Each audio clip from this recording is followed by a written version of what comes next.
Hello friends, so in this video we're going to talk about staging files. All right, so in the last tutorial we created our first repo. Inside that repo we created a new file, index.html file, if you remember. And then we added some HTML template to it. Okay, so one of the best things about this VS Code text editor that I'm using is that it highlights that index file in green to say that we've changed this file, and it's telling me that Git is aware of that. But that doesn't mean that we've committed it yet. So if we see any green files in our project tree on here, well, it means that we have changed them or modified them, but they have not yet been committed. All right, so it looks like that we've changed the index HTML file, but have not committed it. So it's now right here in this modified zone. All right, so if we create a commit right now, it would not commit anything. Why? Well, because when we commit something, Git takes everything from the staging area and creates a commit from that. But see, all we've done here is modify a file, and we've not added it to the staging area yet. Okay, we don't have anything that's actually ready for a commit. So why don't we get into it, see how to do it. So on my terminal, I am in this Project One directory right here. And I'm also in the Project One directory in my code editor over here. And I've got the index.html file that was added in the last tutorial. As you can see, it's green right now, which means that Git is indeed aware that we've changed this file, but it's just not been committed yet. So if we want to make a commit now, it's not going to commit because we haven't added it to the staging area. So let's do it. So now I'm going to show you command here, which is going to show you which files are currently in the staging area and waiting to be committed. The command is git status. So if we type that,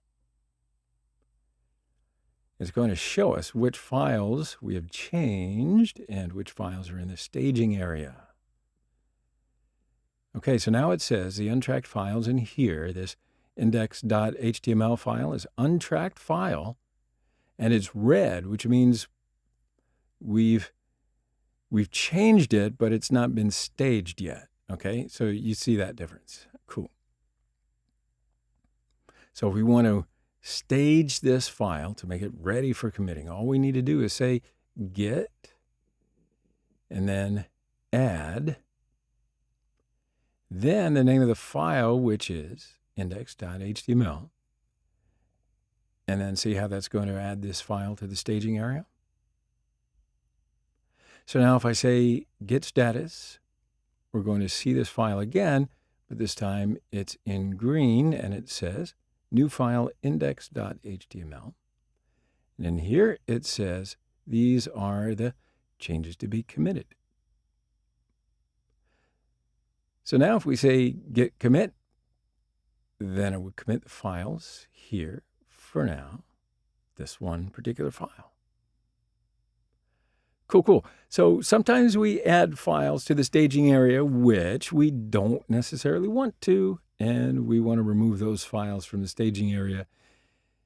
And it says right here that we can use git rm --cache, then the file name to unstage the file. So if we want to remove the index.html file from the staging area, I can say git rm --cached, and then index.html. Now, if I say git status again, we can now see that the index file has been removed from the staging area. All right, so now we need to know how to add files to the staging area, but just imagine that we've got a really big project and we changed maybe 20 or 30 different files. And how do we add all those files to the staging area? All right, well, we could say git add and then type every single file separately. But seriously, who wants to do that? I certainly don't want to do that. And let's say you do, it's going to take a long time. So what's the shortcut? There's got to be a shortcut. If we change so many files and we want to add them all to the staging area, so I'll show you. To add all of them, we can just say git add, then dot. And that's going to add everything to the staging area. That's pretty cool.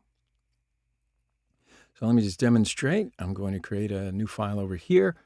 I'm going to right-click here and call this file styles.css. All right, so we've created this file, and let's add some styles in here. So I'm going to say body. Inside the body, I'm going to say font size 14 pixels. Okay, so if I save this, and we've got 2 files in here, and they're both green, which means that we've saved those changes to those files, but they're just not committed yet, right? Changed, not committed. So let's say git status, and we can see that both of these files have changes in them, but they are not added to the staging area. Now we can add both of them to the staging area at the same time just by saying git add dot. So we're saying dot to add every single modified file to the staging area. So then if we say git status, and we can see, yeah, see, these 2 are now added to the staging area.